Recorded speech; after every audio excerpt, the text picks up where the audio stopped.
El día que entré en esa sala del tribunal, mi hija Amanda puso los ojos en blanco a su marido, como si yo fuera una simple anciana molesta. Pero cuando el juez me vio, el mundo se detuvo. «¿Doña Blanca?», murmuró, con los ojos muy abiertos. «¿Es usted de verdad?». Todo el tribunal quedó en un silencio absoluto, mientras mi hija y su arrogante esposo intercambiaban miradas de pánico. Pero antes de continuar, asegúrate de ya estar suscrito al canal y escribe en los comentarios ¿desde dónde estás viendo este video? Nos encanta saber hasta dónde llegan nuestras historias. Mi nombre es Blanca, tengo 70 años, y hasta hace 6 meses era solo una abuela común. Todas las mañanas me despertaba a las 5:30 am, preparaba mi café en una taza antigua que mi difunto esposo, Alfredo, me había dado en nuestro 30º aniversario, y regaba mis orquídeas mientras veía el sol salir por la ventana de la cocina. Era una vida simple y predecible, pero llena de pequeñas alegrías que me mantenían conectada a los recuerdos del pasado. Por casi 50 años, fui la madre que sacrificó todo por mi única hija, Amanda. Trabajé como limpiadora durante el día, costurera por la noche, y los fines de semana vendía antojitos caseros en el mercado local. Todo para que Amanda pudiera estudiar en buenas escuelas y tener la vida que yo nunca tuve. Cuando ella se casó con Ricardo, un hombre con ojos fríos y una sonrisa que nunca llegaba a sus ojos, me tragué mi incomodidad y los recibía para el almuerzo del domingo con mis mejores platillos y una sonrisa que escondía mis preocupaciones. Después de la muerte de mi esposo, esperaba que Amanda y yo nos acercáramos. Cuán equivocada estaba. En lugar de encontrar consuelo una en la otra, ella empezó a verme como una carga. Sus visitas se volvieron mecánicas, sus llamadas más raras. La forma en que ella miraba la casa donde la crié, la casa donde dio sus primeros pasos, donde celebramos todos sus logros, cambió completamente. Ya no era un hogar de recuerdos, sino un activo a ser adquirido. La mayor decepción de mi vida sucedió un martes lluvioso de octubre. Yo había preparado bacalao con papas, la receta que a Amanda le encantaba en la infancia. Puse el mantel bordado que hice cuando entró a la universidad y hasta compré un arreglo de flores frescas para la ocasión. Cuando ellos llegaron, Ricardo entró sin tocar, como si ya fuera el dueño de la casa. Se tiró en el sillón que había pertenecido a mi Alfredo y encendió el televisor sin siquiera saludarme. Amanda traía una carpeta de documentos y esa mirada distante que había desarrollado en los últimos años, una mirada que pertenecía a una extraña, no a la niña que un día me tomaba la mano con tanta confianza. «Mamá, necesitamos hablar», dijo con una voz fría que me estremeció hasta los huesos. Se sentó en el borde del sofá, como si no quisiera quedarse ahí por mucho tiempo. «Ricardo y yo decidimos que esta casa es demasiado grande para usted. Ya no puede mantenerla sola». Sentí que mi corazón se apretaba mientras ella continuaba. «Encontramos un gran residencial para personas de su edad. Tendrá compañía, actividades, asistencia médica». «Pero Amanda, esta es nuestra casa», respondí, mi voz fallando. «Aquí está todo lo que construimos, todos nuestros recuerdos». Ricardo interrumpió sin quitar los ojos del televisor. «Los recuerdos están en la cabeza, doña Blanca, no en las paredes. A usted le gustará el residencial, es moderno, tiene jardín».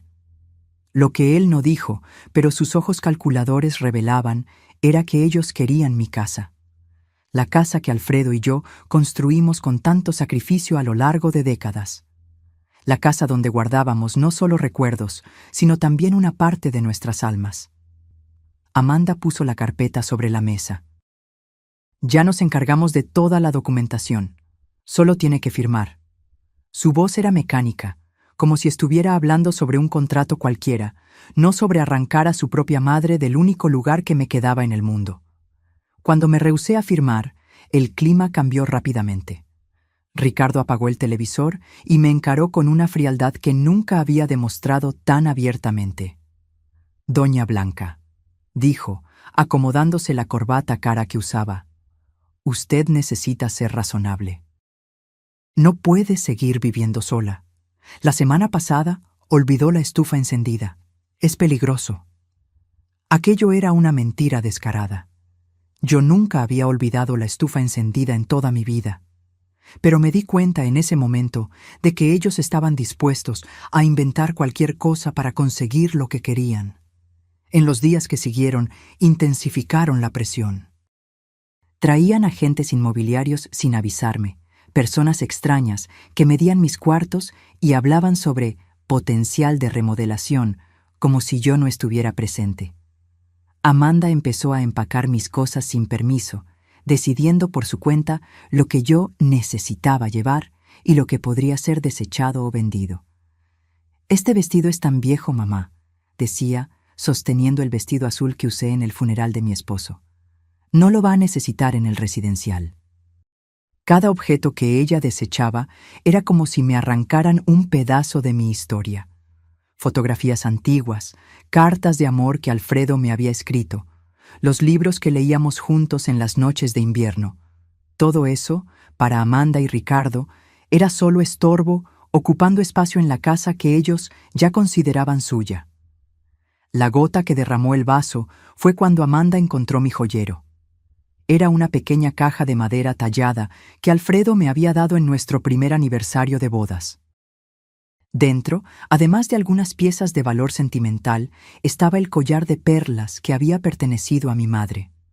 «Voy a guardarle esto», dijo, poniendo la caja en su bolso. «Estas cosas pueden desaparecer en el residencial». En ese momento, vi en los ojos de mi hija algo que nunca había notado antes: codicia. Pura y simple codicia, disfrazada de preocupación filial. Y por primera vez en mi vida, sentí una rabia que no sabía que era capaz de sentir. Esa noche, sola en mi cuarto mientras escuchaba a Amanda y Ricardo conversando en voz baja en la sala sobre cómo resolver el problema en el que yo me había convertido, lloré como no lloraba desde la muerte de mi esposo.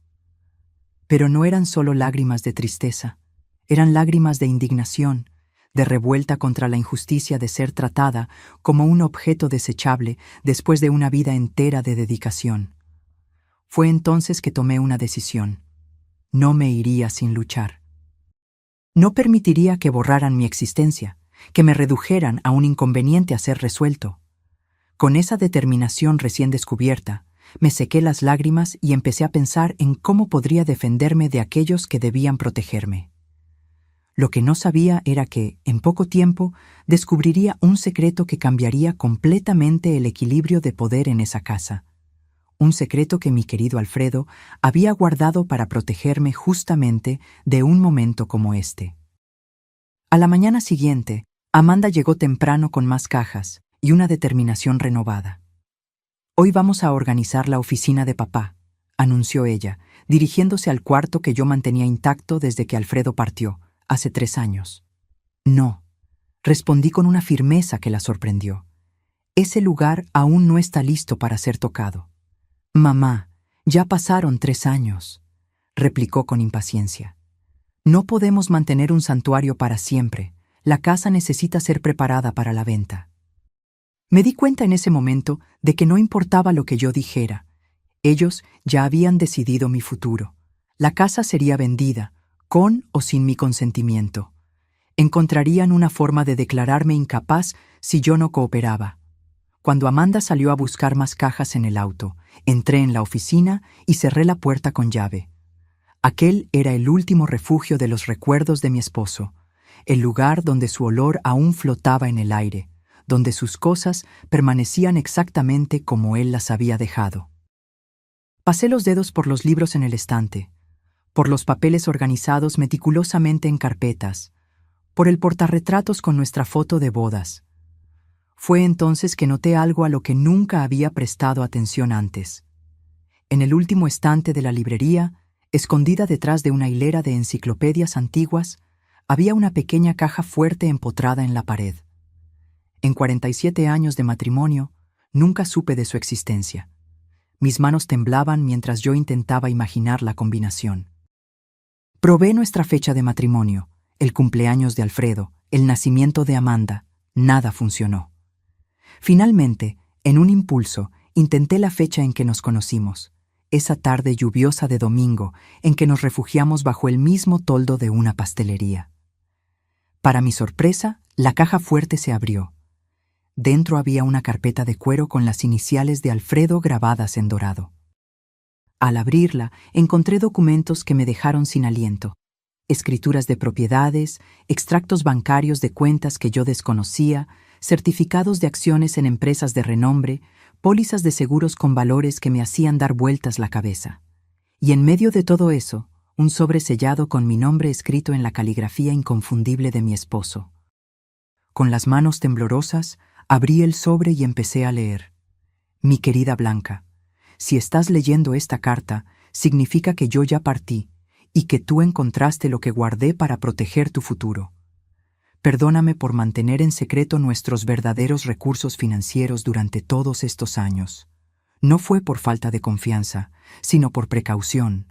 Siempre desconfié de las intenciones de Ricardo.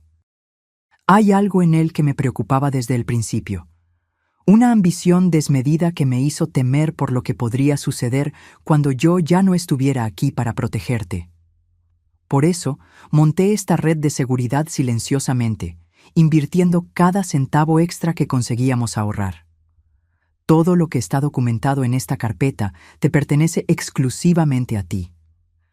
Amanda solo tendrá derecho a una pequeña parte si, y solamente si, te cuida con el mismo amor y dedicación que tú siempre tuviste por ella.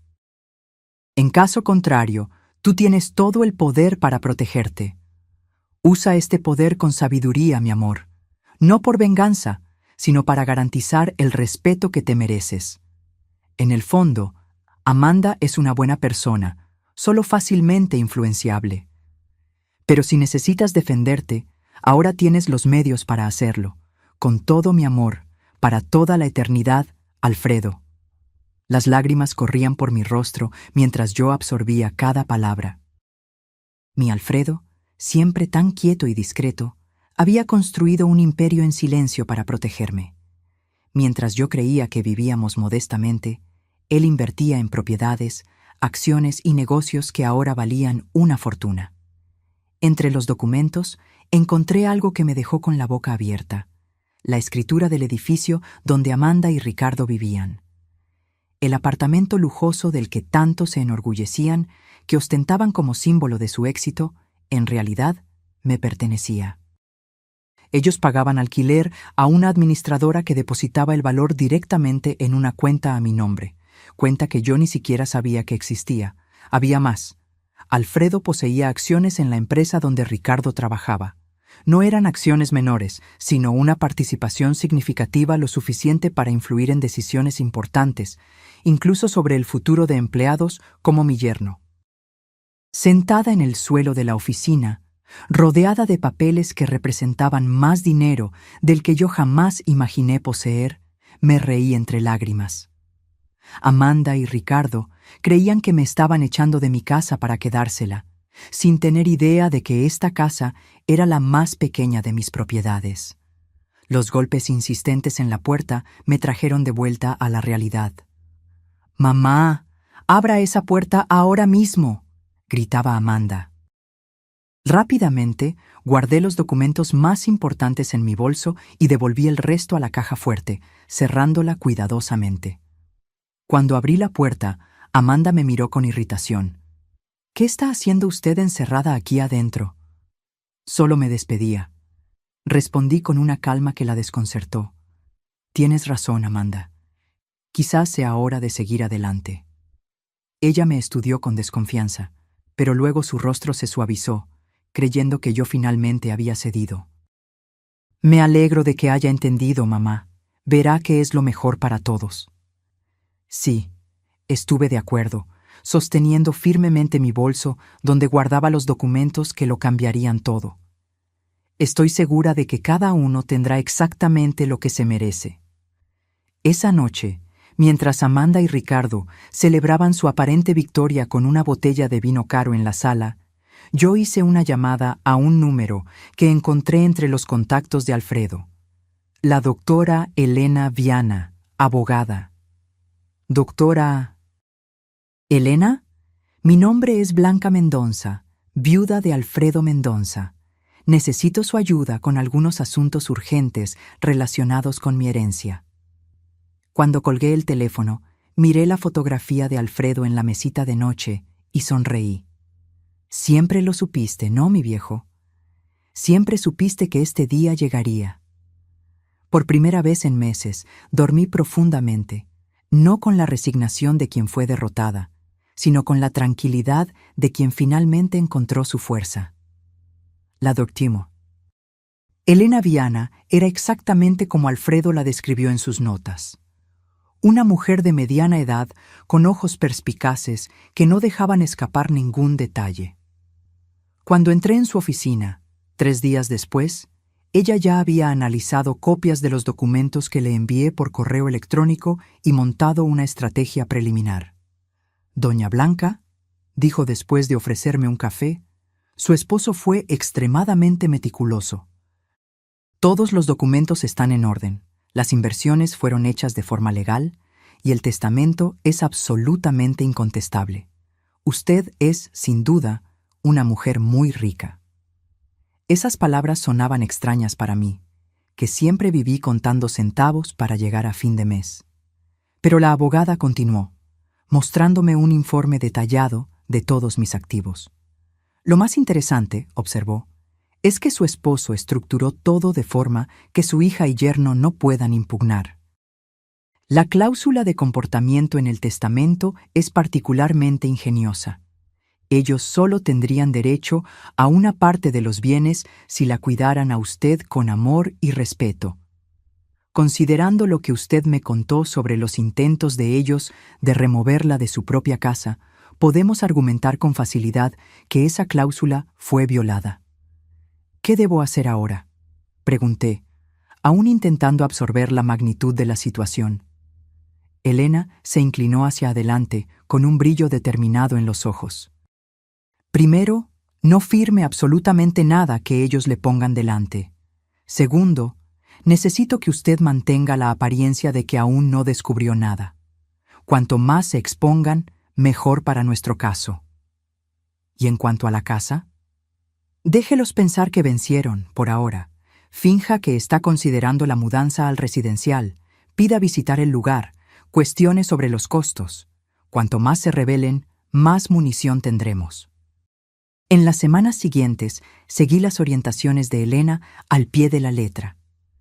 Permití que Amanda y Ricardo continuaran con sus planes, fingiendo resignación mientras secretamente documentaba cada conversación, cada amenaza velada, cada intento de menospreciarme o de hacerme parecer incapaz. Ricardo llegó a traer un médico amigo para evaluar mi condición mental, un hombre que apenas me examinó antes de sugerir que yo podría estar desarrollando demencia. Grabé toda la consulta fraudulenta en mi celular siguiendo las instrucciones de Elena. Amanda, por su parte, intensificó sus esfuerzos para vaciar la casa. Cajas y más cajas de mis recuerdos eran empacadas, etiquetadas y enviadas para donación, o simplemente desechadas. Dolía ver mis recuerdos siendo tratados con tanto desprecio, pero me mantuve firme, sabiendo que cada acto de ellos solo fortalecía mi caso. Una tarde, mientras Amanda catalogaba mis pertenencias en la sala, dejé escapar una información, como quien no quiere nada. ¿Sabes, Amanda? Estaba pensando en darte mi collar de perlas antes de ir al residencial. Era de tu abuela, al fin y al cabo. Ella dejó de hacer lo que estaba haciendo, visiblemente interesada. ¿El collar de perlas? ¿El que guardabas en la cajita de madera? Sí, pero no consigo encontrarlo. ¿Tú lo viste por ahí? Amanda se ruborizó ligeramente. No. No sé de qué está hablando. Es extraño, continué inocentemente. Tampoco encuentro los aretes de zafiro que tu papá me dio en nuestro 40º aniversario. Espero que no se hayan perdido en la mudanza. Vi la incomodidad en sus ojos, la culpa momentánea que pronto fue sustituida por una excusa mal elaborada sobre haber guardado mis joyas en un lugar seguro. Más tarde, reporté esa conversación a Elena, que sonrió satisfecha. Perfecto, estamos construyendo un caso sólido de abuso patrimonial. El momento decisivo vino cuando, siguiendo el consejo de Elena, pedí visitar el tal residencial antes de tomar mi decisión final. Amanda y Ricardo me llevaron un domingo, mostrándome un lugar que parecía más un depósito de ancianos que el paraíso que habían prometido. Cuartos minúsculos, empleados sobrecargados y un olor a desinfectante que apenas disimulaba el olor a orina en el aire. ¿No es maravilloso, mamá?, Amanda preguntó con entusiasmo forzado. Mire, hasta tiene una sala de televisión comunitaria. Miré la deprimente sala donde media docena de ancianos miraban fijamente un televisor antiguo y sentí que mi estómago se revolvía. ¿Cuánto cuesta este lugar?, pregunté. Ricardo respondió prontamente. No se preocupe por eso. Venderemos su casa y el dinero será más que suficiente para cubrir los costos por muchos años. ¿Y si vivo más tiempo que el dinero? El silencio que siguió fue respuesta suficiente.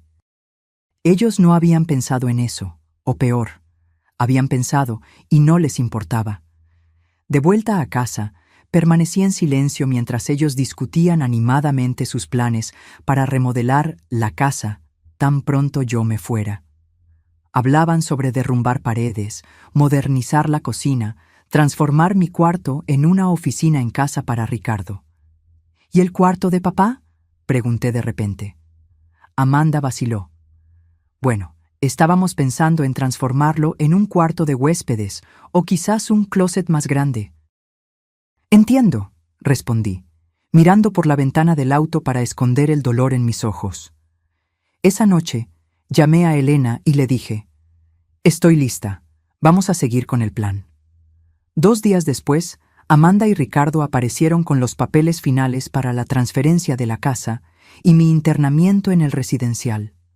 Un hombre de traje los acompañaba, el abogado de ellos, que después descubrí que era solo un amigo de Ricardo que trabajaba como consultor inmobiliario. «Mamá, le trajimos los documentos para que firme», Amanda anunció, esparciendo papeles por la mesa de la cocina. «Tan pronto firme aquí y aquí, podemos finalizar su mudanza al residencial. Ya reservamos una vacante para la próxima semana». Miré los papeles con calma, fingiendo estudiarlos mientras escuchaba el timbre sonar. «¿Quién puede ser?», preguntó Ricardo, irritado con la interrupción. «Debe ser mi amiga Margarita», respondí inocentemente. Le pedí que viniera a ayudarme con algunas cosas. Cuando Ricardo abrió la puerta, no fue Margarita quien entró, sino Elena Viana, acompañada por un oficial de justicia y un asistente social. «Buenas tardes», dijo con una sonrisa profesional. «Soy la doctora Elena Viana, abogada de la señora Blanca Mendonza. Venimos para una visita oficial relacionada con una denuncia de intento de estafa y abuso contra un anciano». El rostro de Amanda perdió todo color, mientras Ricardo intentaba mantener la compostura. «Debe haber algún error», dijo, extendiendo la mano que Elena ignoró completamente. «Solo estamos ayudando a mi suegra a mudarse a un lugar más adecuado a su edad». «Interesante», respondió Elena, apuntando a los papeles en la mesa. «Entonces puedo presumir que estos documentos fueron revisados por un abogado independiente representando los intereses de la señora Blanca». El silencio fue ensordecedor.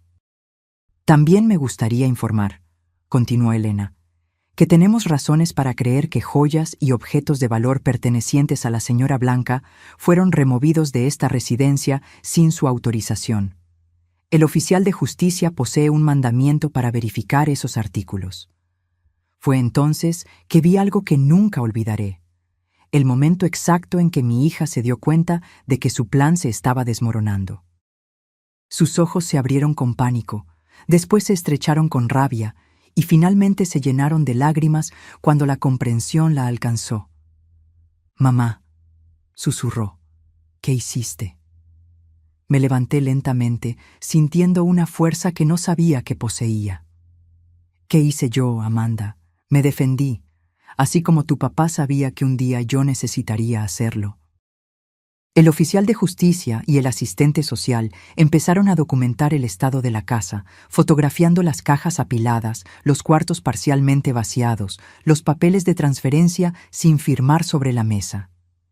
Elena permanecía a mi lado, una presencia calma y autoritaria que emanaba confianza. «Señora Blanca», dijo el asistente social, «¿usted se siente coaccionada a dejar su residencia en contra de su voluntad?» «Sí», respondí con firmeza. «Mi hija y mi yerno me han presionado por meses, llegando a amenazar con declararme mentalmente incapaz si yo no accedía a ir a un asilo». Amanda se adelantó, indignada. «Esto es absurdo. Solo estamos intentando cuidarla. Ella está confundida, ha olvidado cosas, ha dejado la estufa encendida».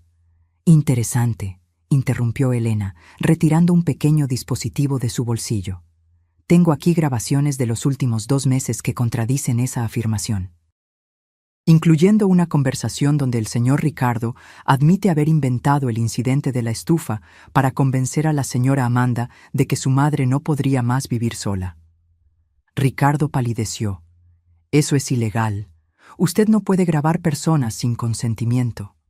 «En realidad», Elena sonrió, «la señora Blanca grabó conversaciones en su propia casa, donde ella tiene todo el derecho de proteger sus intereses. Además, tenemos informes médicos recientes atestando su plena capacidad mental, realizados por profesionales independientes, no por amigos médicos traídos por el señor». El asistente social hizo anotaciones en su tabla, mientras el oficial de justicia continuaba su trabajo metódico. Amanda se desplomó en una silla, llorando abiertamente ahora. «Mamá, ¿por qué está haciendo esto con nosotros? Somos su familia». «¿Familia?», repetí, sintiendo una mezcla de tristeza e indignación. «¿Fue como familia que empacaste mis recuerdos como si fueran basura? ¿Fue como familia que tomaste las joyas de tu abuela sin permiso? ¿Fue como familia que tú y Ricardo planearon abandonarme en un asilo de 5ª categoría para quedarse con mi casa?» «No es así», sollozó. «Ricardo me convenció de que era lo mejor para usted. Él dijo que usted estaba perdiendo la memoria, que era peligroso que usted viviera sola». «¿Y tú le creíste a él en vez de confiar en tu propia madre?», pregunté, sintiendo que mi corazón se rompía de nuevo. «¿Me conoces tampoco así?». Ricardo, dándose cuenta de que la situación estaba fuera de control, intentó recuperar la autoridad. «Esto es un malentendido que podemos resolver en familia. No necesitamos abogados u oficiales de justicia. Doña Blanca, siempre quisimos lo mejor para usted». «¿Lo mejor?», Elena intervino. «Como los intentos de transferir la propiedad de la casa al nombre de la señora Amanda, antes incluso de la mudanza de la señora Blanca al residencial, o los retiros no autorizados de la cuenta bancaria de la señora Blanca en los últimos meses». Los ojos de Amanda se abrieron. «No sé de qué está hablando, mamá. Juro que no tomé su dinero». «No, tú no lo tomaste», respondí con calma. «Pero Ricardo sí. Tengo extractos bancarios mostrando transferencias hechas con mi tarjeta a una cuenta conjunta de ustedes, en fechas en las que yo ni siquiera estaba en casa». Ricardo se ajustó la corbata, visiblemente incómodo. «Debe haber algún error». «No hay error alguno», continué, sintiendo una extraña calma envolverme. «Así como no es error que ustedes pensaban que yo era una anciana pobre e indefensa, fácil de manipular y desechar. Pero hay algo que ustedes no saben». Caminé lentamente hasta mi bolso y retiré una carpeta de documentos que Elena había preparado para mí. «Tu papá, Amanda, no era solo el contador discreto que conociste. Él construyó silenciosamente un imperio financiero a lo largo de los años, y te lo dejó todo a ti». Puse sobre la mesa escrituras de propiedades, certificados de acciones, extractos bancarios con valores que hacían que los ojos de Ricardo se abrieran con incredulidad y codicia. «¿Este edificio en la Avenida Paulista?», señalé una de las escrituras. «Es mío, así como el terreno en la costa que ustedes visitaron el verano pasado, creyendo que pertenecía a su jefe, Ricardo». Amanda tomó los papeles con manos temblorosas. «No puede ser verdad». «Es verdad», confirmó Elena. «Y hay más. ¿El apartamento donde ustedes viven? También le pertenece a la señora Blanca. Ustedes pagan alquiler a una administradora que deposita el valor directamente en una cuenta a nombre de ella. Ricardo se tambaleó como si hubiera recibido un puñetazo. Esto es imposible. ¿Y esas acciones de la empresa donde usted trabaja, Ricardo? Las que fueron compradas por un inversionista anónimo hace 5 años y que garantizaron su ascenso, también son mías. El silencio que siguió fue absoluto. Ricardo parecía haber envejecido 10 años en 10 minutos. Amanda me miraba como si estuviera viendo un fantasma. ¿Por qué papá nunca nos lo contó? Ella finalmente preguntó, su voz casi inaudible. Porque él no confiaba en las intenciones de Ricardo, y por lo visto, estaba en lo correcto al ser precavido. Ricardo intentó una última maniobra desesperada. Doña Blanca, podemos resolver esto. Obviamente hubo un malentendido. No sabíamos de estos recursos, solo estábamos preocupados por su seguridad. Si usted tiene tantos medios, podemos encontrar un lugar mejor, más lujoso. No estoy interesada en ningún lugar mejor, respondí firmemente. Esta es mi casa, y aquí me voy a quedar.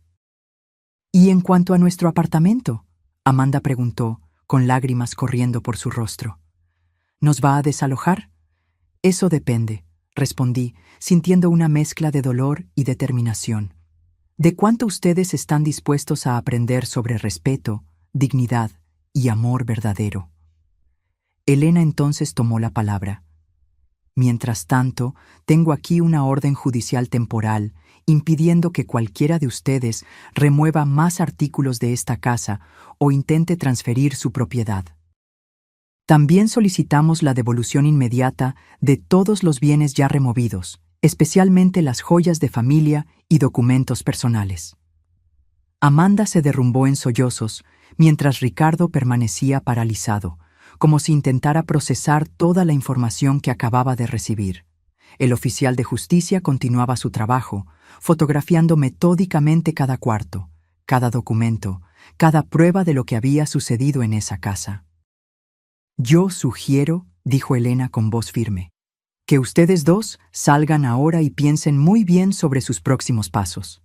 Estamos preparados para llevar este caso adelante, con todas sus consecuencias legales, a menos que lleguemos a un acuerdo que respete integralmente los derechos y deseos de la señora Blanca. Ricardo finalmente recuperó la voz, pero ya no era el hombre arrogante que yo conocía. Había miedo en sus ojos.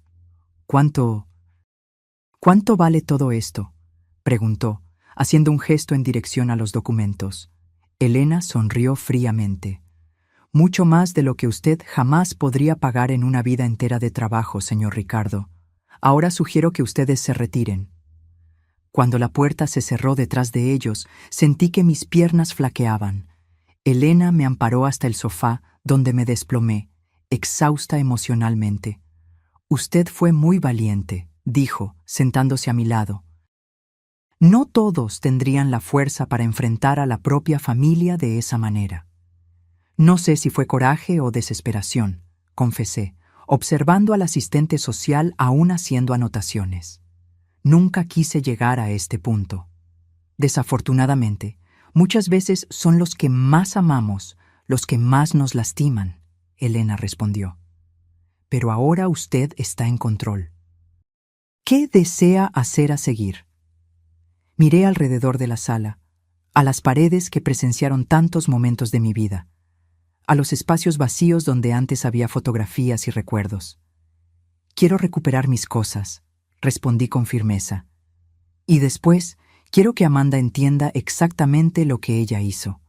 No por venganza, sino porque ella necesita aprender. En los días que siguieron, recibí llamadas desesperadas de Amanda. Al principio, las ignoré todas, siguiendo el consejo de Elena para mantener distancia hasta que los aspectos legales fueran resueltos. Ricardo, por otro lado, desapareció completamente. Supe después que él había pedido licencia en el trabajo y viajado para resolver asuntos personales. Una semana después de la confrontación, Elena me trajo noticias. Recibimos una propuesta de acuerdo, dijo, entregándome una carpeta. Su yerno está dispuesto a devolver todas sus posesiones, reconocer públicamente que usted está en pleno dominio de sus facultades mentales y renunciar a cualquier reivindicación sobre su casa o patrimonio. ¿Y qué quiere él a cambio?, pregunté, conociendo demasiado bien el carácter de Ricardo para creer en arrepentimiento sincero. Que usted no use su influencia como accionista para perjudicarlo en la empresa y que no lo desaloje del apartamento inmediatamente. Él pide 6 meses para encontrar otro lugar. Consideré la propuesta por un momento. ¿Y Amanda? ¿Qué dice ella sobre esto? Elena vaciló. Su hija no participó en esta negociación. Por lo que entendí, hay tensiones en el matrimonio después de la revelación. Aquello no me sorprendió. Ricardo siempre había sido el tipo de hombre que abandona el barco cuando empieza a hundirse. Ahora que sabía que no conseguiría mi fortuna, probablemente ya estaba culpando a Amanda por el fracaso del plan. Diga a Ricardo que acepto sus condiciones, con una salvedad. Respondí después de pensar por un momento. Si él quiere permanecer en el apartamento por 6 meses, tendrá que aumentar el valor del alquiler en 50%. Al fin y al cabo, ahora él sabe quién es el verdadero propietario. Elena sonrió. Será un placer transmitir su mensaje.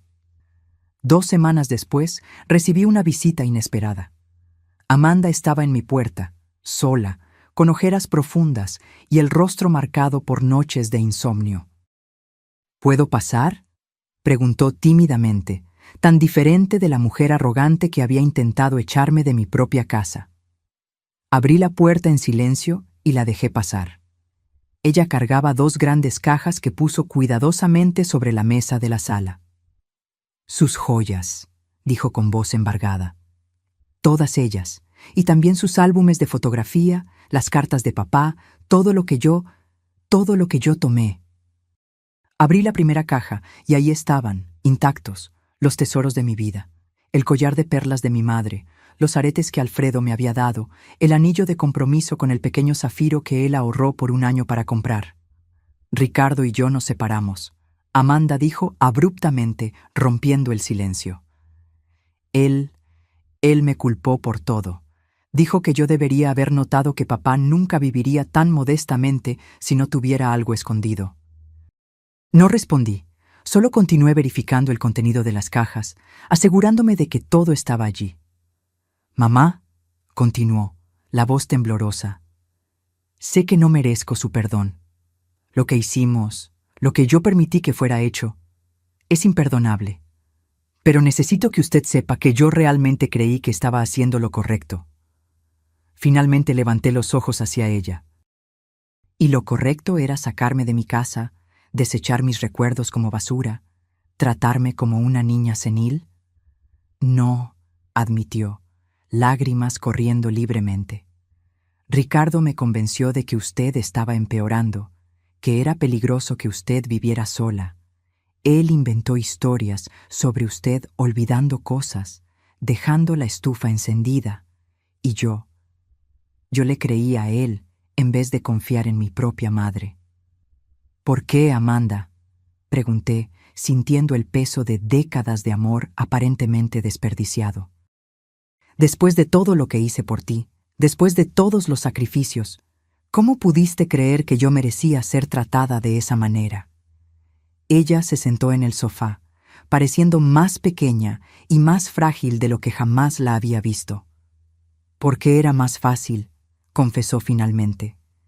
Era más fácil creer que usted necesitaba ayuda que admitir que yo me había casado con un hombre que solo se preocupaba por dinero y estatus. Era más fácil fingir que estábamos cuidándola que enfrentar la verdad sobre lo que nos habíamos convertido. Su rostro se contorsionó con vergüenza genuina. Cuando Ricardo sugirió por primera vez que vendiéramos la casa, yo dije que no.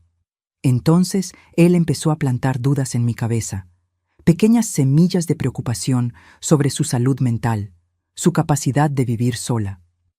Y yo dejé que esas semillas crecieran porque, en el fondo, quería la casa. Quería transformarla, modernizarla, borrar las marcas del pasado que me hacían sentir culpable por no ser la hija que debería ser. Sus palabras me golpearon como una revelación. No era solo codicia, era culpa, era el deseo de borrar las evidencias de todo lo que yo había hecho por ella, todo lo que ella no conseguía retribuir. ¿Y ahora? Pregunté. ¿Qué quieres de mí, Amanda? Ella se secó las lágrimas con el dorso de la mano, como hacía cuando era niña. Nada. No merezco nada de usted. Solo vine a devolverle lo que es suyo y a decir que, aunque usted nunca me perdone, yo sé lo que hice y voy a pasar el resto de la vida intentando ser una persona mejor. Miré a mi hija, pues, a pesar de todo, ella aún era mi hija. Y vi algo que no veía en años: honestidad.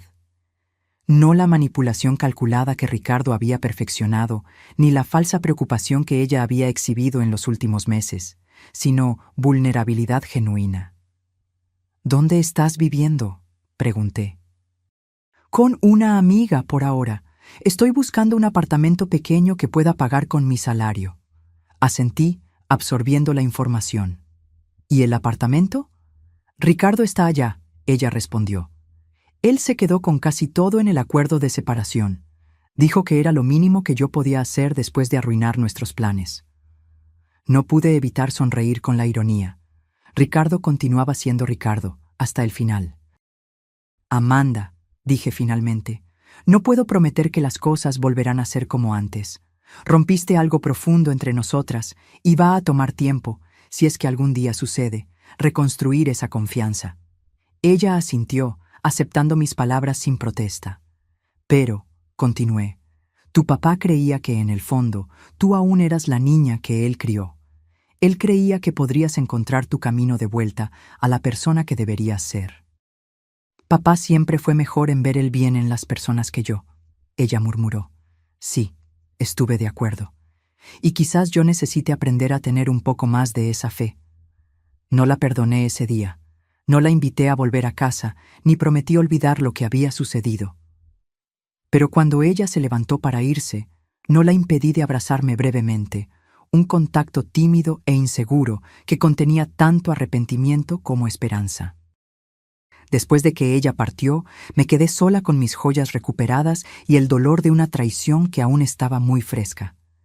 Pero por primera vez en meses, también sentí algo diferente. No solo la satisfacción de haberme defendido, sino la posibilidad, aunque remota, de curación. 2 semanas después de la visita de Amanda, recibí una llamada inesperada de Elena. Doña Blanca, surgió una situación que usted debería saber. Ricardo no pagó el alquiler aumentado conforme a nuestro acuerdo y, por lo que supe, está planeando dejar el país. ¿Dejar el país? ¿Para dónde? Aparentemente, él tiene un primo en España. Mis fuentes en su empresa indican que él renunció y ya está vendiendo sus pertenencias. Aquello no me sorprendió. Ricardo siempre fue del tipo que huye cuando las cosas se ponen difíciles. Lo que me sorprendió fue lo que Elena dijo a seguir. Hay otra cosa. Amanda me buscó ayer, pidiendo ayuda jurídica. Ella descubrió que Ricardo vació sus cuentas conjuntas antes de la separación y la dejó con diversas deudas a su nombre. Sentí un pinchazo en el pecho. A pesar de todo, era mi hija la que estaba sufriendo. ¿Qué pretende hacer ella? Estamos entrando con medidas cautelares para impedir que él salga del país sin resolver sus pendientes. Pero, sinceramente, creo que él ya transfirió el dinero al exterior. Amanda está prácticamente en bancarrota, además de endeudada. Después de colgar, me quedé mirando por la ventana por un largo tiempo, observando el jardín donde Amanda solía jugar cuando era niña. Recordé la carta de Alfredo, de sus palabras sobre usar el poder no para lastimar, sino para proteger y enseñar. Al día siguiente, le pedí a Elena que preparara algunos documentos y llamé a Amanda. Necesitamos hablar, dije simplemente. Ella llegó puntualmente, vestida con ropas simples que yo nunca la había visto usar. El glamour de esposa de ejecutivo había desaparecido completamente. Elena me contó sobre Ricardo. Empecé tan pronto nos sentamos. Sobre las deudas, el dinero, todo. Amanda asintió resignadamente. Él planeó todo eso hace meses, Mientras fingíamos preocuparnos por usted, él ya estaba preparando su huida. Fui tan estúpida, mamá, tan ciega. Muchas mujeres inteligentes son engañadas por hombres como Ricardo, respondí. No te culpes por eso. Cúlpate por lo que tú me hiciste a mí, no por lo que él te hizo a ti. Ella bajó los ojos, aceptando la dura verdad en mis palabras. Tengo una propuesta para ti, continué, deslizando una carpeta por la mesa. No es caridad ni perdón automático, es una oportunidad. Amanda abrió la carpeta dubitativamente y sus ojos se abrieron al leer el contenido. ¿Esto es un contrato de trabajo? Sí, para la Fundación Alfredo Mendonça. Una organización que estoy creando para ayudar a ancianos víctimas de abuso familiar y abandono. La idea había nacido durante mis noches de insomnio, cuando me di cuenta de que mi historia no era única. ¿Cuántos otros ancianos estaban siendo manipulados por familiares codiciosos? ¿Cuántos estaban siendo forzados a dejar sus casas, a renunciar a sus vidas, sin tener la suerte que yo tuve de contar con un esposo precavido? ¿Usted quiere que yo trabaje para usted?, Amanda preguntó, confundida. Quiero que tú trabajes para la fundación. Tu conocimiento en administración será útil. El salario es modesto, pero justo, y hay una cláusula de vivienda. Puedes ocupar el apartamento pequeño en el fondo de esta casa, lo que te ahorrará en alquiler mientras reorganizas tu vida. ¿Por qué?, ella susurró. ¿Por qué haría esto por mí después de todo? Me levanté y caminé hasta la ventana, observando mi jardín floreciendo bajo el sol de la tarde. No estoy haciendo esto por ti, Amanda.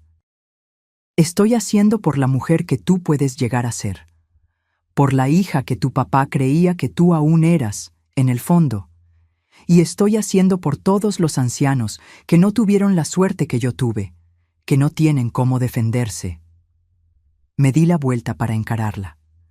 Tu trabajo será arduo y frecuentemente doloroso. Vas a escuchar historias que te recordarán lo que tú misma intentaste hacerme a mí. Tendrás que mirar a los ojos de personas que fueron traicionadas por aquellos que debían amarlas. Y, quizás, a través de ese trabajo, tú entiendas verdaderamente lo que intentaste hacer. Amanda sostenía el contrato con manos temblorosas. No sé si merezco esta oportunidad. Probablemente no la mereces, respondí con honestidad. Pero tu papá siempre decía que el perdón no es algo que se merezca, es algo que se ofrece. No estoy lista para perdonarte completamente, pero estoy dispuesta a ofrecer un camino. En los meses que siguieron, transformé mi dolor en propósito. Con la ayuda de Elena, creé la Fundación Alfredo Mendonça, usando parte de la fortuna que mi esposo había acumulado para defender a aquellos que no podían defenderse solos. Compramos una casa grande, cerca de la mía, y la transformamos en un centro de apoyo jurídico y emocional para ancianos en situación de vulnerabilidad. Amanda, fiel a su palabra, trabajaba incansablemente. Al principio, los otros empleados de la fundación la trataban con desconfianza. Todos conocían nuestra historia, que yo nunca intenté esconder. Pero con el tiempo, su dedicación genuina empezó a ganar respeto. La vía de redención no fue fácil para ella. Hubo días en que llegaba a casa, pues el pequeño apartamento en el fondo de mi casa se había convertido en su hogar, con los ojos rojos de tanto llorar después de escuchar historias particularmente dolorosas de ancianos abandonados o explotados. ¿Cómo puede mirarme todos los días sabiendo lo que yo intenté hacer?, me preguntó una noche, cuando nos encontramos en la cocina compartida. Porque veo que estás intentando cambiar, respondí simplemente. Y porque tu papá creía que tú podías ser mejor. Ricardo nunca regresó.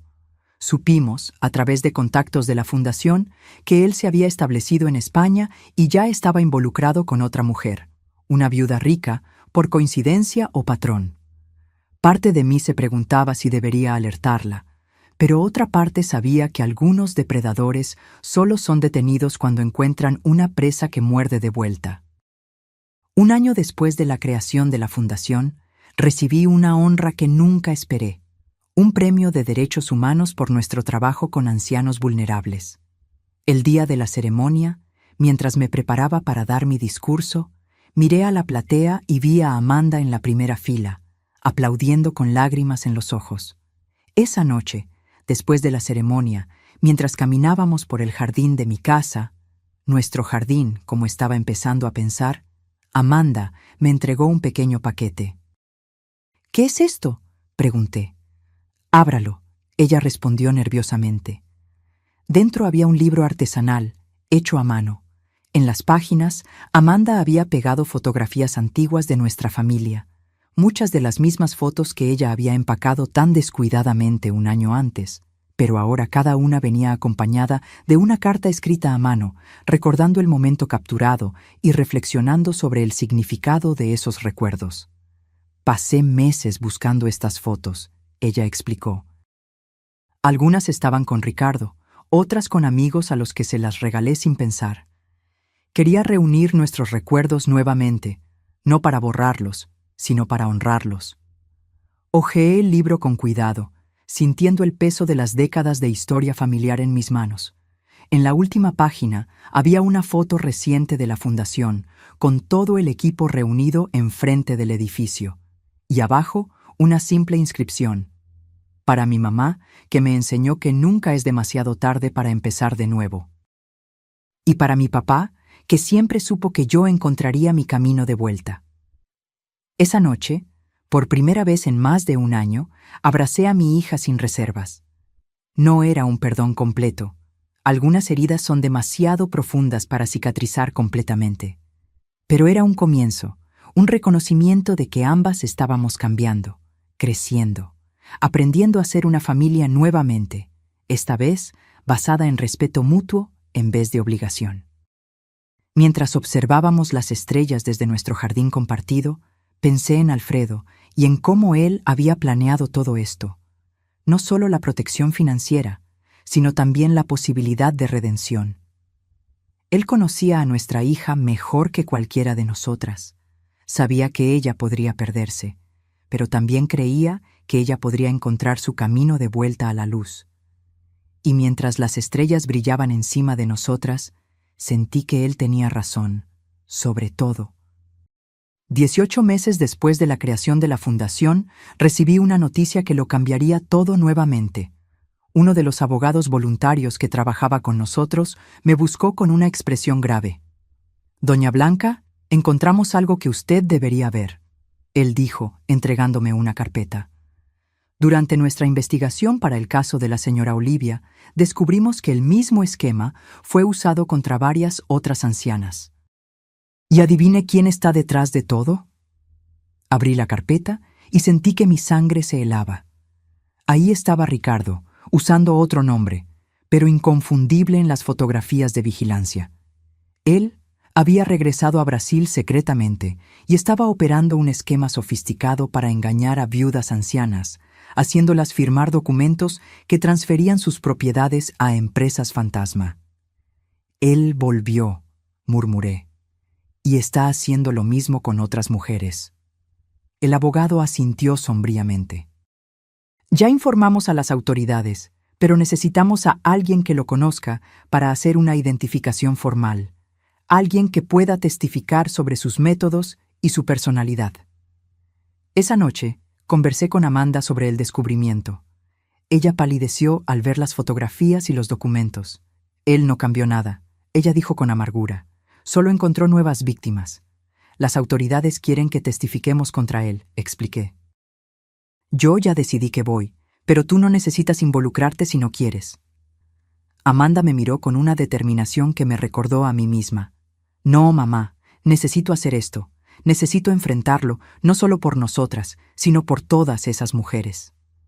En las semanas siguientes, trabajamos con la policía y el Ministerio Público, proporcionando testimonios detallados sobre los métodos de Ricardo, las manipulaciones sutiles, las pequeñas mentiras que gradualmente escalaban para fraudes completos. Amanda, en particular, fue crucial al explicar cómo él la había convencido a participar en el plan contra mí. Cómo él plantaba dudas e inseguridades, cómo él gradualmente aislaba a sus víctimas. Cuando el día del juicio finalmente llegó, sentí una ansiedad que no experimentaba desde la confrontación en mi casa. El tribunal estaba lleno. Nuestro caso había recibido atención de los medios, en parte debido al trabajo de la Fundación, que ahora era conocida nacionalmente por su lucha contra el abuso financiero de ancianos. Cuando entré en el tribunal con Amanda a mi lado, sentí que todas las miradas se volteaban hacia nosotras. Las víctimas más recientes de Ricardo estaban sentadas juntas, mujeres con edades entre 65 y 85 años, todas con historias dolorosamente semejantes a la mía. Ricardo fue traído esposado, vistiendo un traje usado que contrastaba con la elegancia que siempre había exhibido. Cuando sus ojos se encontraron con los míos, vi un destello de rabia rápidamente sustituido por aquella máscara de encanto calculado que él usaba también. El momento decisivo vino cuando el juez entró en la sala. Mi corazón casi se paró cuando lo reconocí. Juez Enrique Méndez, anunció el oficial de justicia. Era el joven abogado que había trabajado como pasante en el tribunal décadas atrás, cuando yo era secretaria allí. El mismo hombre tímido que yo había alentado cuando todos los demás lo trataban con desdén. El muchacho para quien yo llevaba café en las noches en que él trabajaba hasta tarde, estudiando para exámenes. Él no me reconoció inmediatamente, ocupado con los procedimientos iniciales. Pero cuando llegó mi turno de testificar, y yo dije mi nombre, vi sus ojos levantarse de los papeles con una expresión de sorpresa y reconocimiento. «¿Doña Blanca?», él preguntó, ajustándose los lentes como si no pudiera creer lo que veía. «¿Blanca Almeida de la Secretaría del Tribunal Regional?». «Sí, su señoría», respondí con una pequeña sonrisa. «Ha pasado mucho tiempo». El juez sonrió brevemente antes de retomar su expresión profesional. «Ciertamente ha pasado. Por favor, continúe con su testimonio». Durante las 2 horas siguientes, narré en detalles todo lo que Ricardo había hecho, cómo él había manipulado a mi hija, cómo había intentado despojarme de mi casa y dignidad, cómo había planeado abandonarme en un asilo de calidad dudosa. Hablé sobre el descubrimiento de la fortuna que mi esposo había dejado y cómo eso había frustrado sus planes. «Y ahora», concluí, «él está haciendo lo mismo con otras mujeres que no tuvieron la suerte que yo tuve de contar con un esposo precavido». Cuando terminé, la abogada de Ricardo se levantó para el contrainterrogatorio, intentando pintarme como una señora confundida que había imaginado persecución donde había solo preocupación familiar. «Señora Blanca», ella preguntó con falsa simpatía, «¿no es verdad que usted estaba teniendo lapsos de memoria en la época? ¿Que usted a veces olvidaba dónde ponía las cosas, dejaba la estufa encendida?» «No», respondí firmemente. «Nunca tuve tales problemas. Su cliente inventó esas historias para convencer a mi hija de que yo necesitaba ser internada». «¿Y cómo puede usted tener tanta certeza de eso, si tenía problemas de memoria?». Ella insistió con una sonrisa condescendiente. «Objeción, su señoría», intervino el fiscal, argumentativa. «Aceptada», respondió el juez Enrique. «Abogada, reformule su pregunta». Pero antes de que ella pudiera hacerlo, pedí permiso para responder. «La señora pregunta cómo puedo tener certeza. Puedo tener certeza porque tengo informes médicos completos realizados después del intento de mi yerno de declararme incapaz. Puedo tener certeza porque tengo grabaciones de él admitiendo que inventó esos incidentes. Y puedo tener certeza porque a los 70 años de edad aún consigo recordar el primer día en que el hoy juez Enrique Méndez entró en el tribunal como pasante, vistiendo un traje azul marino que le quedaba demasiado grande en los hombros, cargando una carpeta de cuero sintético que había ganado de su madre como regalo de graduación. Todo el tribunal se quedó en silencio. El juez Enrique me miraba con una mezcla de sorpresa y emoción. Me acuerdo de cada detalle de ese día, así como me acuerdo de cada detalle del día en que mi yerno y mi hija intentaron convencerme de que yo ya no era capaz de cuidarme a mí misma. Mi memoria, señora abogada, está perfectamente intacta. El silencio que siguió fue roto solo por el sonido de la pluma del juez rasgando algo en su libreta de anotaciones. Amanda testificó enseguida, con una valentía que me llenó de orgullo. Ella habló abiertamente sobre cómo había sido manipulada, sobre su propia culpa y arrepentimiento, sobre el camino de redención que había encontrado a través del trabajo en la fundación. Ricardo me convenció de que mi mamá estaba perdiendo la capacidad mental, ella explicó con la voz embargada. Él empezó con pequeñas sugerencias. ¿Notaste cómo tu mamá olvidó el nombre de aquel actor? ¿Viste cómo confundió las fechas? Hasta que empecé a ver problemas donde no existían. Cuando Ricardo finalmente testificó, fue como ver a un actor en escena. Él negó todas las acusaciones. Se pintó como un yerno preocupado que solo quería lo mejor para su suegra. Llegó a derramar lágrimas falsas al hablar sobre cómo estaba herido con las acusaciones. Pero entonces el fiscal presentó las evidencias, grabaciones, documentos falsificados, testimonios de todas las otras víctimas cuyas historias eran casi idénticas a la mía. Y finalmente, registros bancarios mostrando cómo él había desviado dinero de todas ellas. Al final del juicio, que duró 3 días, el juez Enrique Méndez pronunció su sentencia.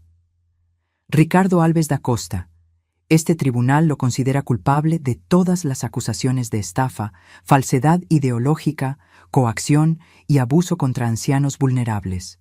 El señor explotó la confianza de familiares y de mujeres que, en sus años dorados, merecían protección y respeto, no manipulación y robo.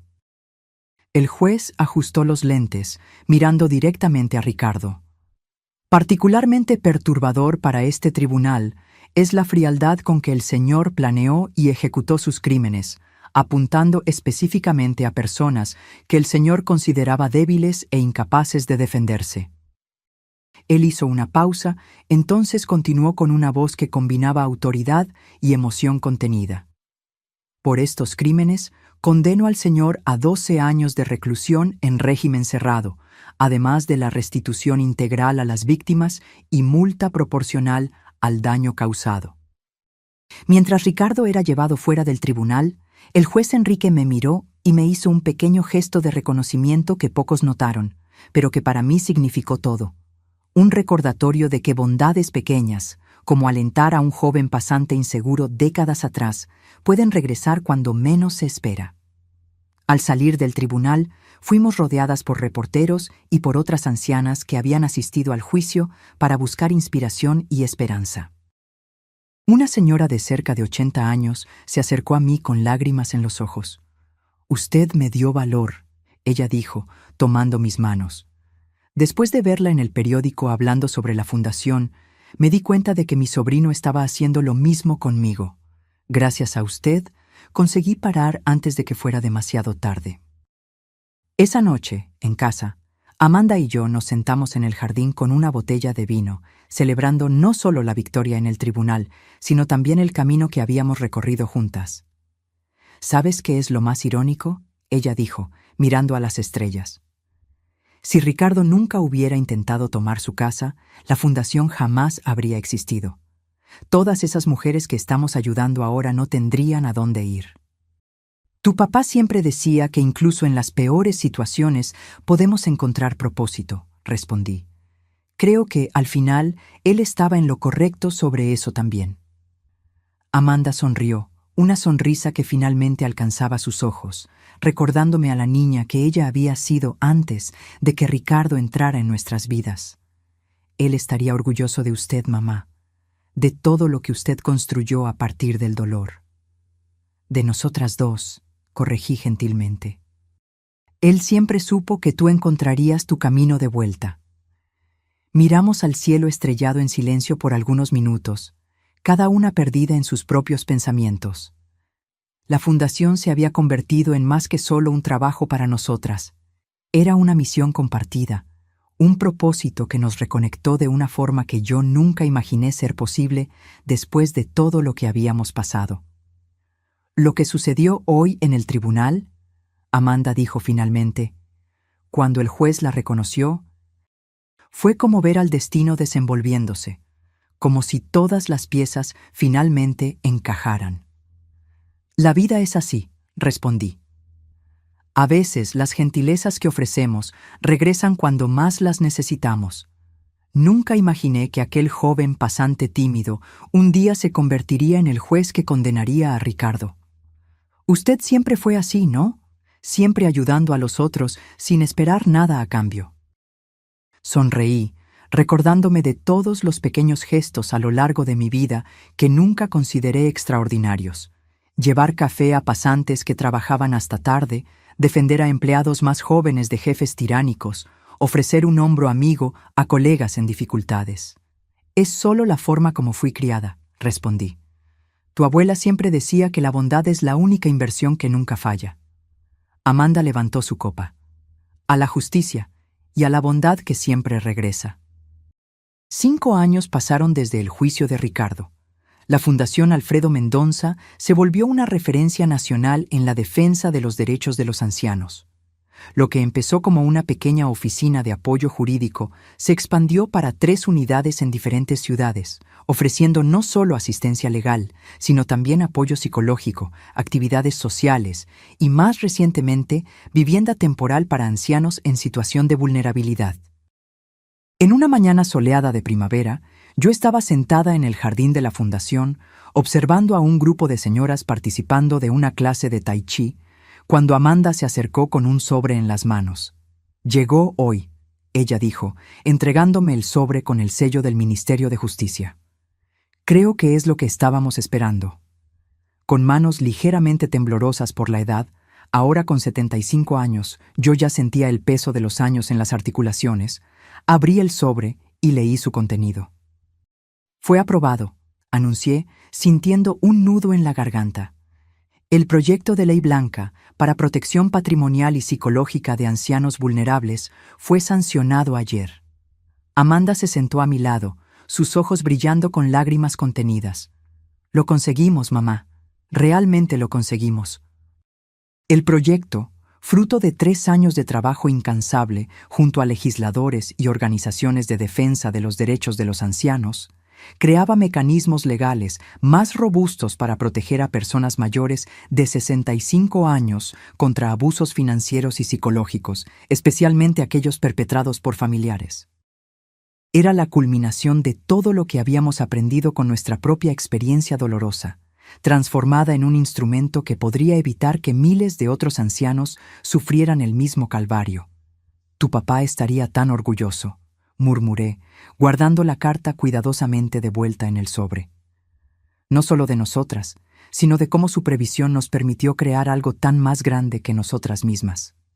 Amanda tomó mi mano arrugada entre las suyas. A los 50 años, ella se había convertido en una mujer fuerte y compasiva, completamente diferente de aquella persona manipulada e insegura que casi me echó de mi propia casa.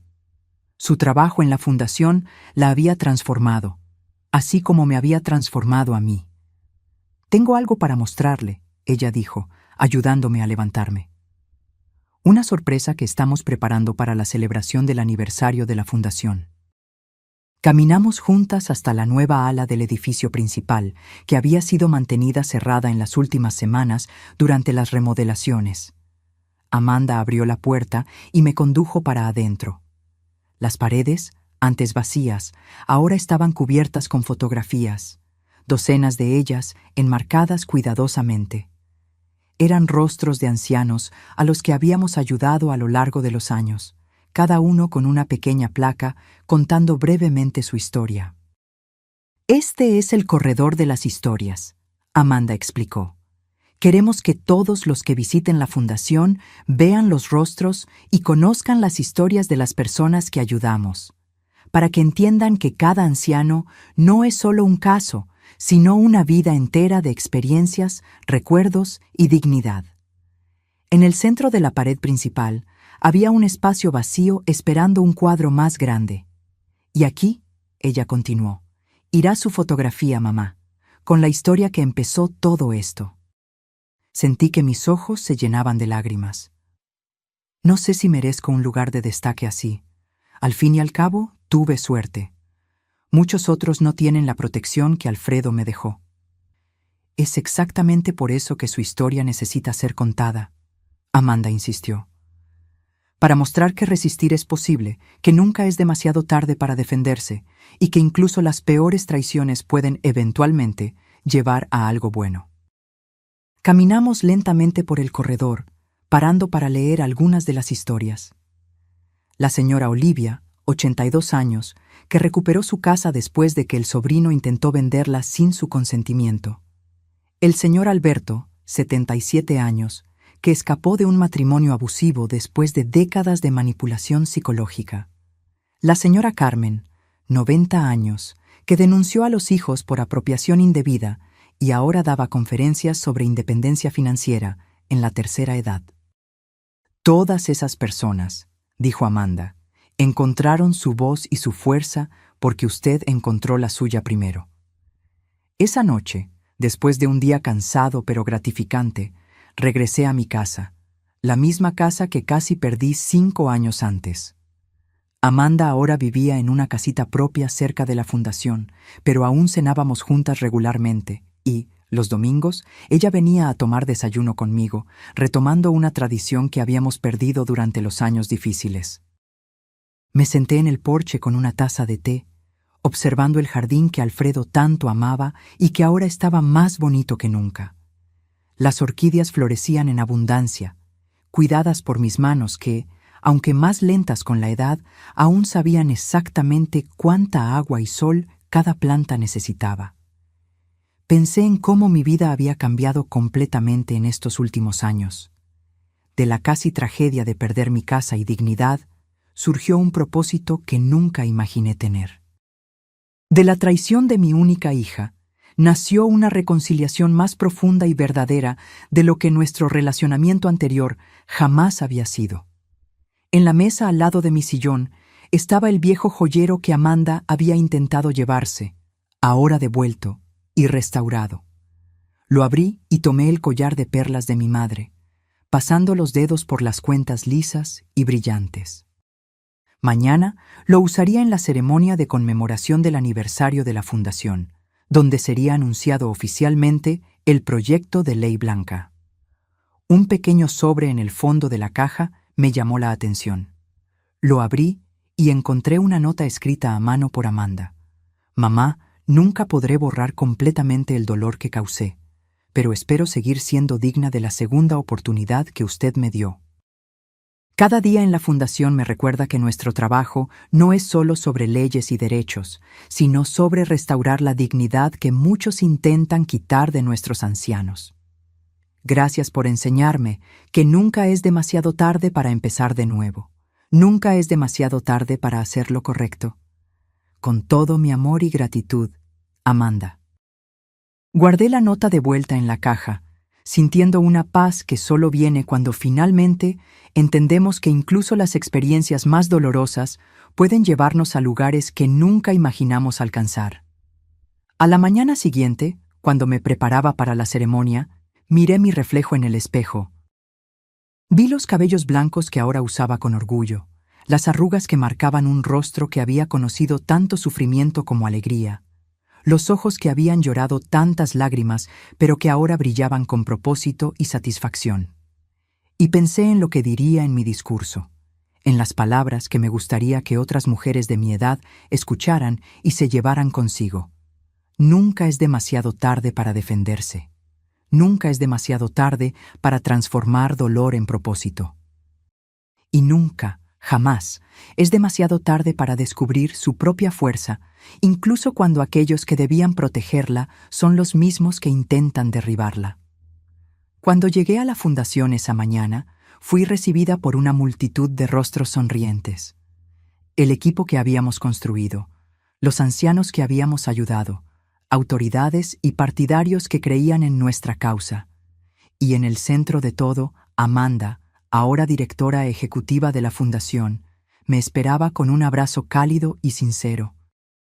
Al subir al escenario para dar mi discurso, miré a todas esas personas y sentí una profunda gratitud por todo. Sí, por todo, incluso por los intentos de Ricardo y Amanda de quitarme todo.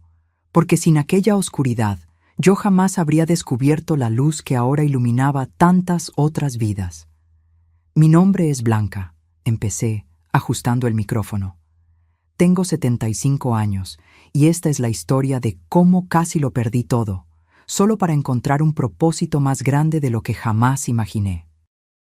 Y mientras compartía mi jornada, vi en los ojos de la platea el reconocimiento, la esperanza y, más importante, la determinación de que mi historia no sería única, que juntas estábamos creando un mundo donde los ancianos serían tratados con el respeto y la dignidad que merecen.